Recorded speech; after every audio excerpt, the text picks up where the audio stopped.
Good morning, everyone. Just to catch you up on where we are today, as of now, we have not received words of raids. I think you all understand that the city is not notified when ICE goes to a workplace. And what we rely on, frankly, is reporting from the community, especially the immigrant rights organizations that have formed the Rapid Response Network. That is usually how we hear about a raid taking place. As far as we know, there might be one rally today, but we don't believe there's going to be a series of them, and we don't have a lot of information about that one rally. I do want to say that at 6 o'clock tonight, though, there will be an interfaith prayer vigil of which I will be honored to attend, and it will be at 6 o'clock, calling for peace, calling for unifying our community, calling for supporting immigrant Angelenos. So let me just say now, commenting about last night, the violence we saw last night, there is just no way to view it as unacceptable. So I do not believe that individuals that commit vandalism and violence in our city really are in support of immigrants. They have another agenda. If you support immigrants and the rights of immigrants to be in our city, you would not be tearing the city apart or vandalizing it. And I do want to say, especially for our national audiences, that those of us in Los Angeles understand that the unrest that has happened are a few blocks within the downtown area. It is not all of downtown, and it is not all of the city. Unfortunately, the visuals make it seem as though our entire city is in flames, and it is not the case at all. And I think it's important to say that. Now, having said that, though, the violence and the damage is unacceptable. It is not going to be tolerated, and individuals will be arrested and prosecuted to the full extent of the law. And no individual that is involved in vandalism should think because they went home that night that they're off scot-free, because investigations will take place, and I am assured by the police department that there will be follow-up and arrests. The extensive vandalism downtown, especially of the graffiti that is just blanketing a number of blocks, has been extensive. We are 1 year away from the World Cup. This is about beautifying our city and bringing our city together. And so I am calling on business leaders, community leaders, faith leaders to come together downtown in the next few days to talk about how we are going to clean up the city. Obviously, city workers are already out there removing the graffiti, but this is so extensive it's going to take community-wide involvement.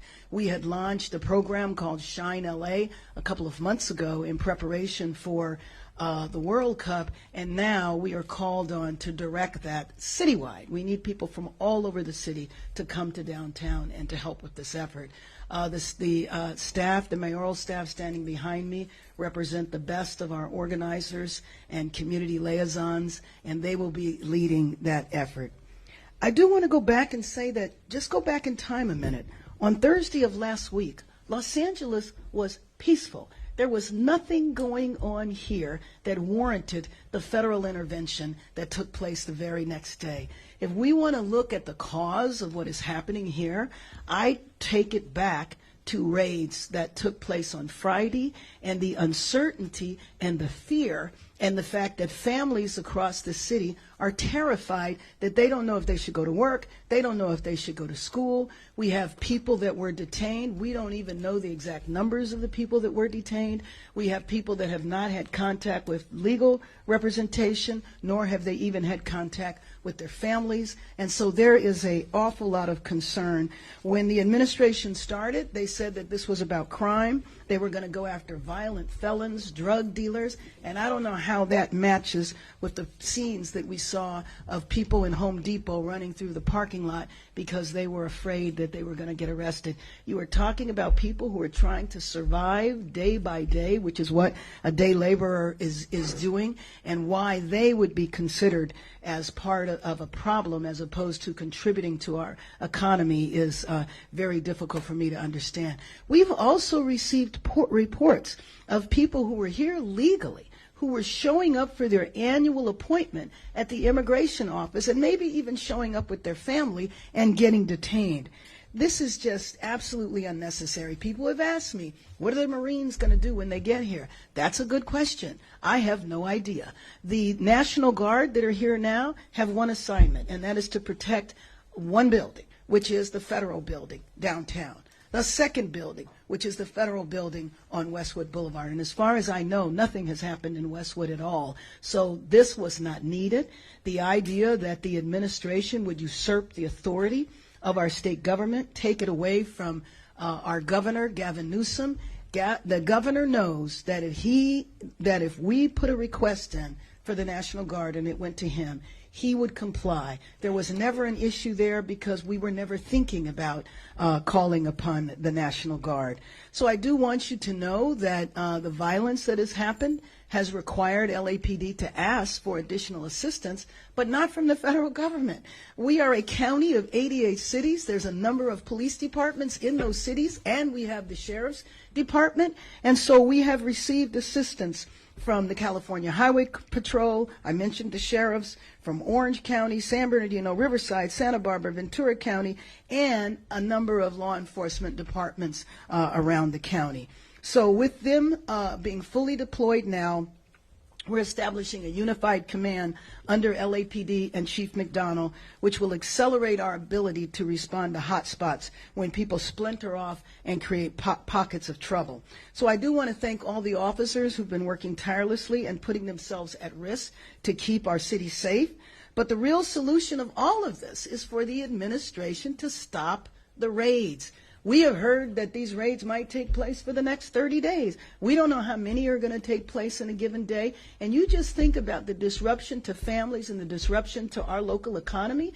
You might have a mother who goes to work in someone's home doing child care or taking care of the household, a father who is the gardener or doing landscaping, people who are working in factories, and people without documents who are running small businesses, contributing to our economy in every step of the way. So I just want to conclude by saying we are 12 months away from the World Cup. We need the administration to help us prepare. They are talking about spending over $100 million with this deployment, which is why I say that I feel like we've all been in Los Angeles a part of a grand experiment to see what happens when the federal government decides they want to roll up on a state or roll up on a city and take over. So with that, I would open it up for questions, of which Zach will manage. We're going to start with Josh and then go to Craig. Thanks, Mayor Bass. I know that you're saying that some of the violence that we've seen, the chaos later in the evenings, that it's only limited to a few streets, but it does seem to be ramping up. There was a lot of looting last night spreading to other parts of downtown LA. I know you said that the solution is to stop the raids, but the federal government has said that's not going to happen. What is your plan to bring calm to the city? Well, first of all, when I say a few streets, I don't mean that to mean like it's very small, because the vandalism, especially the graffiti, has happened kind of outside of that. But nevertheless, I'm trying to counter the image that this is happening all over our city, because it is not. And so we do want law enforcement to respond aggressively. Anybody that is out committing crimes are not doing it in solidarity with immigrants. They are doing the exact opposite. So we have to enforce the law here. I'm going to continue advocating with the federal government, though, to see how disruptive this is. But there needs to be a call that says this is unacceptable, and if you engage in this behavior, you will be prosecuted. Now, we're looking at things like curfews. We're looking at other aggressive response that we can have in case this violence breaks out again. Do you think there will be a curfew, and wouldn't you say that the LAPD is being aggressive? Well, I do think that they are, but I do think that we need to be in terms of prevention. And I don't mean aggressive in terms of engaging with the crowd, but there's things that you can do to prevent. So I had a brief conversation with the chief this morning about a curfew. So we will be meeting about that later on today. And that's the type of aggressive tactic I was referring to. We're going to Craig and then Julia. Mayor, good morning. We have reporting on KNX that this presence of Marines and or National Guard could actually now go on for 60 days. Is the new information? The new information this minute. Go ahead. Yes. And so your response to that, it seems like despite the calls from you and the governor, the answers are going the opposite direction. Well, that doesn't mean that I will stop. You know that. I'm not going to give up. But on the other hand, you just said 60 days. Somebody else is going to say 30. Somebody's going to say 90. The bottom line is we don't know. And that is consistent with ICE raids, of course. We never know when, we never know how long. But that very notion creates such a terrible sense of fear in our city. And it's just not right to do that to a population who's trying to survive. We are a city of immigrants. Let me ask you a follow-up. The price tags were put over at, I think, $130 million Right. for this deployment. Does the government, the federal government, at some point come back to the city for reimbursement of any part of this? No, I think that was money, as I understand it, that they were going to spend on the troop mobilization. Maybe that's what you're referring to. They don't need to spend it themselves. So I could not even imagine that they would come here and ask us to reimburse their unnecessary expense. Just imagine what we could do with $130 million in terms of preparing our city for the World Cup. Exactly. No, LA cannot afford it. Yes. Similar but slightly different note. My understanding, correct me if this is wrong, is the city has not yet received any reimbursements on fire money spent that it is expecting from the federal government. I'm wondering, as No, that is correct, but Julia, at this point in time, that would be really early. well, no, sorry, so I'm going somewhere with this. Oh, okay. Where are you going? As tension wraps up with the federal government, are we worried that they will not follow through on expected reimbursements? Let me just, I'm sorry, you finish? Yeah. Okay. I was worried about that before the ICE raids. I mean, that is a worry. I mean, the theme of the administration is uncertainty. And so I have been very hopeful, and you know this, in terms of the fires and the cooperation we receive from the federal government, working well with the administration, and now the pendulum has swung in a whole nother area. What would that mean for the city if that money isn't reimbursed? Well, you know what it would mean. I mean, you know that we came off of a very difficult budget year, but you also, it's very important to understand that it takes FEMA a long time. We're still looking for some reimbursements from COVID, and that didn't have anything to do with this administration. Madam Mayor, there are reports that LAUSD will deploy school police to set up safe zones around campus graduations amid the ICE raids. The superintendent did not rule out the potential for a standoff involving school police if federal officers attempted to enter the school or on campus.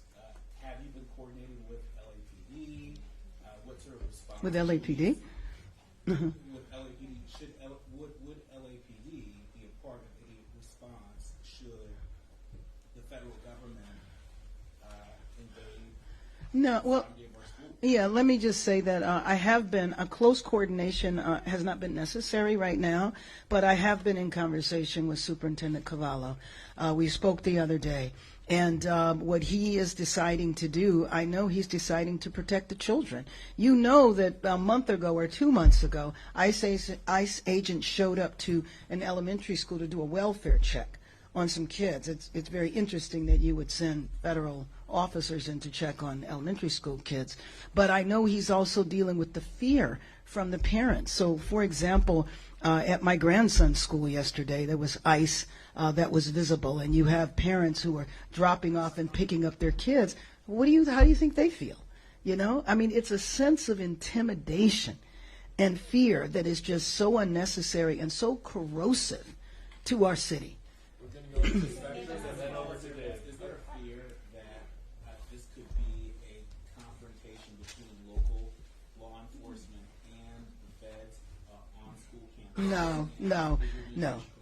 No. I can't imagine that there would be a conflict between local and federal police from the LAPD perspective. That will not happen. Spectrum and then over to here. Mayor Bass, has there been any communication between federal authorities such as the Marines and local enforcement like the LAPD to your knowledge? No, I do not. I mean, I talked to the chief an hour ago. No, we're not notified of anything. I will tell you that Saturday night, when there was definitely some vandalism downtown, not what happened in the morning, which was in Paramount, but downtown Saturday night, and the president tweeted out that it was because he sent in the National Guard that the violence was stopped. And he congratulated the National Guard on Saturday. The National Guard didn't arrive in the city until Sunday. All right, we're coming right here, and then we're going to go to Sean. Mayor Bass, 2 questions. The president from the Oval Office said that he is taking credit for stopping the violence in Los Angeles, so by extension, by sending the National Guard. And the second question, he also is calling some of the people looting paid agitators. Do we have any indication that that's actually the case? Absolutely not. I mean, my guess is that you have social media phenomena that calls for parties, that calls for street takeovers, and I think it's in the same vein. What I do believe very strongly is that the groups that are vandalizing downtown are not a part of the immigrant rights movement, are not concerned about immigrants, are concerned about wreaking havoc, and are immigrant rights organizations that have been institutions, well-established, well-respected institutions in our city for decades, are used to doing protests. They are very well organized and coordinated, and they don't tolerate the violence. Yesterday's demonstration that was put on by labor, especially in solidarity with David Huerta, they had a system there where they wouldn't let people in a certain area if they had a mask on. My point is that we know how to take care of these issues ourselves. And then when you said about how the reason why, things have gotten under control because of the National Guard, I gave you an example where the National Guard wasn't even here, and he was tweeting that out. The other thing is that if you want to know what the National Guard is doing, drive by the Federal Building. They are stationary at the Federal Building, protecting the building. They are not out doing crowd control or anything like that. So I don't know how he could say that the National Guard is who saved the day. Who saved the day are our local law enforcement agencies. We're going to Sean, and then we'll go right here to Blue. Sean? Madam Mayor, can you walk us through a little bit about what you knew and when you knew it about with the raids on Friday? How did it go down? When did you first get the sense that something was awry, and when did you first get the sense that the president might be planning to deploy the National Guard? Well, on Friday, I was notified when the raids were happening. I was notified, there were 3 raids in the city of Los Angeles. There might have been some others I've heard about that were outside of the city that day. And I heard about it when the Rapid Response Network began notifying people that a raid was taking place. And then at that point, the family members know, hey, my son, my father, my spouse is working at this place. And then they start showing up. So that's when I heard about it. And then shortly after that, you began hearing from the administration. The National Guard issue came into play on Friday as well as Saturday. That's when I was talking to officials with the Trump administration, including Tom Holman. I spoke to him maybe about an hour before he said if I got out of line or the governor did, we'd both be arrested. Right here in the blue, and then right there in the dark. Mayor Bass, I know the pictures that are being taken there are being shown around the world. Right. They're unfair. They do give people an image. Have you contacted people, I'm not talking about Casey Wasserman, but people at the IOC in Switzerland, trying to calm down any fears that they might have about what they're seeing here in Los Angeles? I appreciate that question. Ironically, the IOC was here last week, and so I met with them directly. We did actually a panel with them, and we were talking then about how vast our city is and how if something happens in one area, it doesn't mean it's happening all around the city. So it's a little ironic we were having that conversation. I have not talked to them directly since then. Needless to say, my focus has been on keeping Angelenos safe and protected here. And the second question, the curfew idea, obviously, that happened many years ago with the Rodney King situation, and it did calm things down. What would the parameters be? Would it be a localized, limited area type curfew? At least what you're thinking right now. What I'm thinking is yes, because there's no need for it to be anything other than that. It's just important to reiterate that what is happening is not happening. It's not even happening in the entire downtown area. So there would be no need for a citywide curfew. But again, this is just preliminary discussions. It's one thing to say a curfew, then you have to enforce it. Right here in the Mayor dark Bass, blue. what message do you give to businesses in these impacted areas, just on what steps you're going to take to help them, still keep their doors open and not have to worry about the graffiti or the looting? Well, I wish I could say and not have to worry about, but we're coming together. I spoke to business leaders this morning saying that we need to come together, not just to talk, but come together with a plan on how we're going to repair the damage that has taken place, and understand that it's going to take everybody. It's going to take the private sector, obviously the city. The city workers are already out there, and they've been out there for hours, and they've been out there for the last couple of days. But I know if you've driven around downtown, you know how massive this is. So the city workers are going to need assistance as well, but also, general citizens. I think everybody is concerned about downtown. I think people need to come from all different parts of the city to join us in repairing the damage that has taken place. Right here in the white. Mayor Bass, I wanted to ask you, what's your explanation of why this is happening in Los Angeles? I live in Miami, I've been all over the country. I haven't seen this in any other place. Why is it happening here? Many people think that Los Angeles is a pretty brave city to say things that others are ignoring. Why here? Why did it happen? To be honest with you, I don't know, especially considering the relationship that was developing before this. The only thing I can think of, and that's why I keep going back to, I think we're an experiment. Because if you can do this to the nation's second largest city, maybe the administration is hoping that this will be a signal to everybody everywhere to fear them. That your federal government that historically has protected you can come in and take over. We're going to go right here in the white. Have you talked to President Trump? No, but I'm going to put out a call to him today. I have been talking to. I want to tell him to stop the raids. I want to tell him that this is a city of immigrants. I want to tell him that if you want to devastate the economy of the city of Los Angeles, then attack the immigrant population. I want to tell him, don't you want the World Cup to be a success for you?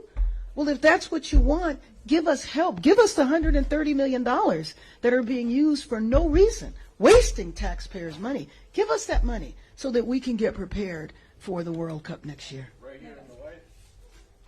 It sounds like have you been trying to reach them in the past week? It sounds like you were talking to the federal government on Friday and that kind of stopped, but and the focus is elsewhere. But are they ignoring your calls? No. What I said is that I have not, period, reached out directly to President Trump.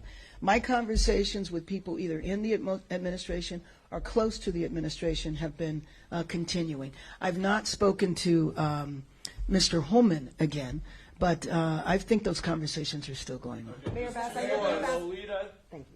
Mayor Bass, I know that you talked about getting business leaders to come together to clean up and help the downtown area, but some have talked to us about their concerns about just protecting their businesses. Absolutely, yeah. And some have even said, could we get even the National Guard to protect us? Your thoughts on that? Well, first of all, again, the National Guard's mission is to protect the federal building. That's why I said that we're in discussion as to whether or not there should be a curfew. All of those things will help their business. Right here in the blue. Thank you very much. Mayor Bass, obviously you brought up Board Czar Tom Homan. He's always admonished sanctuary cities. I'm wondering if you feel as if Los Angeles is being targeted because it is a sanctuary city. And in that same vein, if you have a message for Boston, Denver, Chicago, who could experience the exact same thing you're going through right now here in the city. Well, first of all, the state of California is a sanctuary state. So this could have happened basically to any of the cities. Now, cities, some have adopted the policy, but it is state policy. And so, yes, my concern with those cities that you named is look out. This could happen to you. And if I'm not mistaken, at least a couple of those cities, I think it's Denver and Boston, have already been hauled in to congressional hearings. Final question to Dave. I know you said that your office is not being given a heads up about these raids. We were hearing a report yesterday that ICE went to Exposition Park yesterday and took some street vendors into custody. This is a public property. The city has a swimming pool there. Can either you or your staff tell us what you know about this? Is it in fact true? And if it is true, what cautions is the city taking to safeguard the public at Exposition Park or any other public facility? Well, Dave, yes, we did know about it, like anything else, when it was occurring.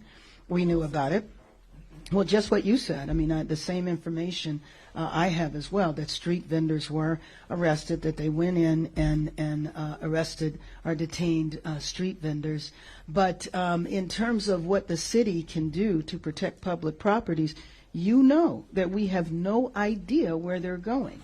We would not have the capacity to have LAPD at every public facility.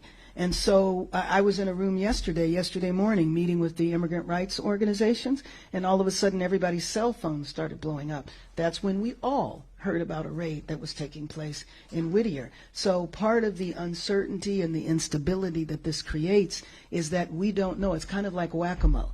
So if the city hears of something, they will go to it, but you know there is no capacity that we could monitor all of the public facilities. But just for our understanding, for example, if ICE shows up at the city side, the aquatic center, does the city ask them to produce a warrant? Do they ask if they have a warrant to go onto the property? Well, we can ask that, but at the end of the day, you know, it would be very difficult for city staff to tell armed ICE agents that they can't come in somewhere. Next. Mm-hmm. Oh, yeah, I'm sorry. I'm going to call on you. Right now, sorry. Oh, I was going to say, yeah, the federal military is now confined. What would be the implications if they step beyond the federal building protection? And what would you tell those troops to think about before they took an order, or if they were ordered to do something like that? Well, I don't think I'm going to tell them. What I would tell them is go back and guard the building. That's what I would tell them. But obviously, I have no authority over federal troops. Well, what would be the implications for the city if? Well, the implication, it depends on what they would do. Again, there's nothing happening. So if they wanted to just march up and down the street, then that's one thing. But there's nothing going on right now. And when there is something going on, our law enforcement has the capacity to address it. Yes, wrap us up. Yeah, I wanted to ask you about the Australian journalist who was shot earlier this week with a rubber bullet.